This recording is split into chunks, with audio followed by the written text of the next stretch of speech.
The constituency of Edinburgh East and Musselburgh, formerly Edinburgh East before recent boundary changes, was held by Labour continuously for 80 years before going to the SNP 9 years ago, and being held by the party since. But it's now a Labour target seat, and polls show it could be set to turn red again. Tommy Shepherd has been the MP since 2015 and is seeking re-election, but he's up against 6 other candidates who argue it's time for a change for the area. We visited Portobello in the heart of the constituency to speak to hopefuls ahead of the general election and ask why voters should back them.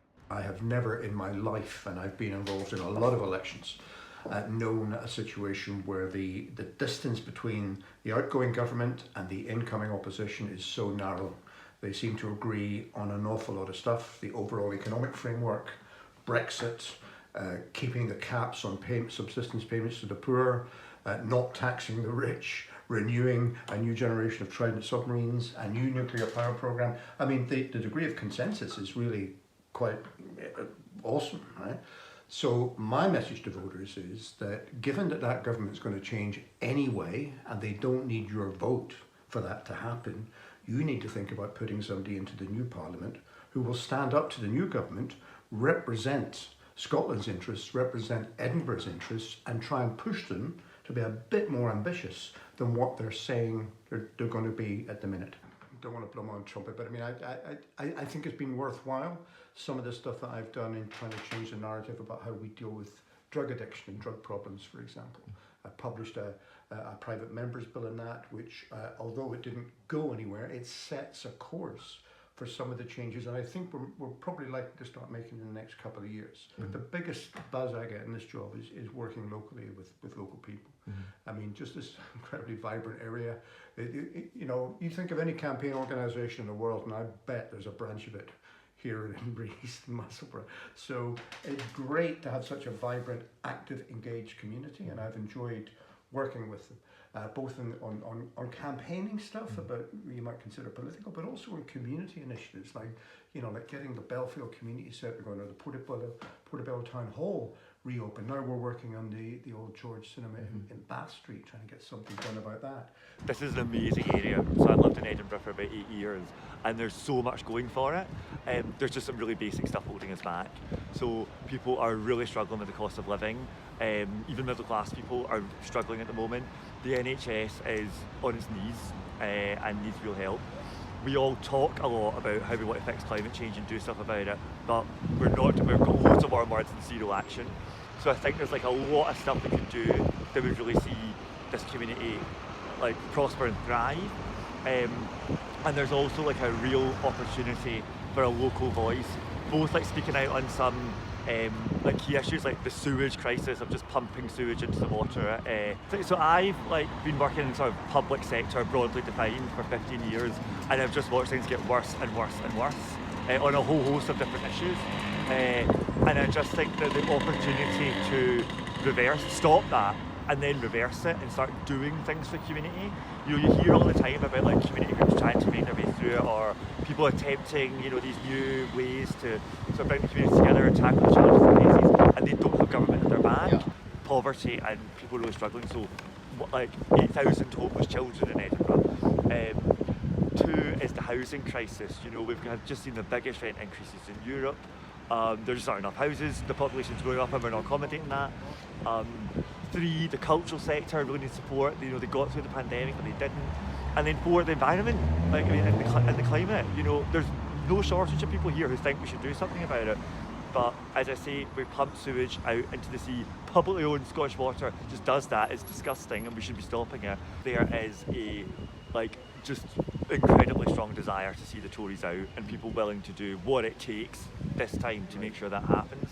People really felt the interest rate rise under Liz Truss, and people are really struggling with the cost of living, so that's a big part of it. So I am a person that's lived in Edinburgh all my life.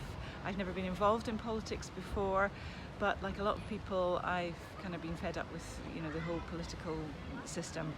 I know that I've had issues, and I've tried contacting my own politicians and filling in surveys and petitions and so forth, and you just never seem to get a proper answer, or you never seem to make any difference to anything. What we won't be is career politicians, and also what we won't be is just people who've been in a political job all their life and have no real experience of no real experience of life.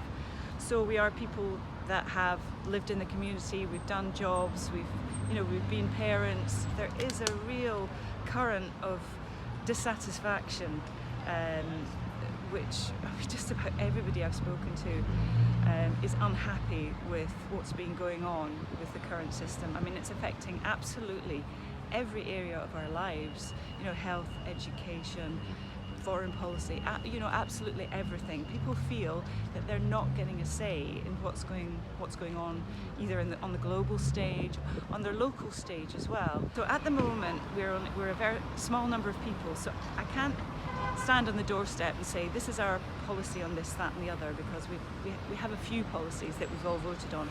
But what I can say to people, what can you give me an example of what those policies are? Well, we have women's rights policy. Yeah. We want to stand up for women's rights. We want, for the NHS, we see it's a bad thing that it's being privatised, and we want to look at, reversing that privatisation.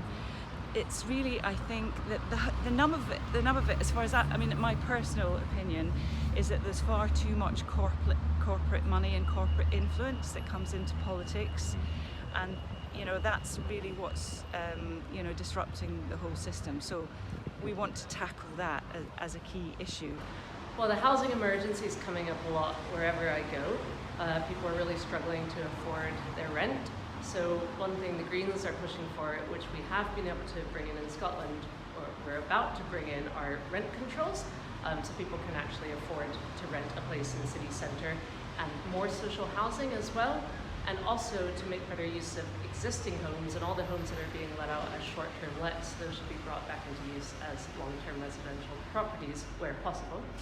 We know that Labour is going to get in by a landslide nationally, so they don't need your vote.